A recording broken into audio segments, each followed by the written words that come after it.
studio for Adugo. Upcoming artists, then Yapa. Now the 2 way you do, now they go know.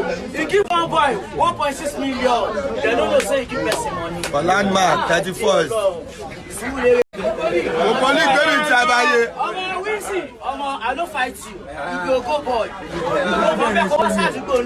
Ben. We they remind you. We ride by lifting others. That's so. Rise up. One big studio for Surulere. That's so.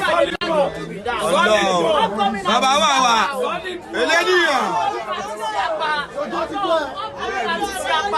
Wizkid, I don't fight you.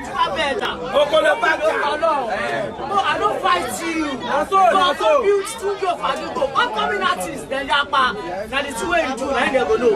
You give one boy 1.6 million. They don't know say you give person money. For landmark 31st.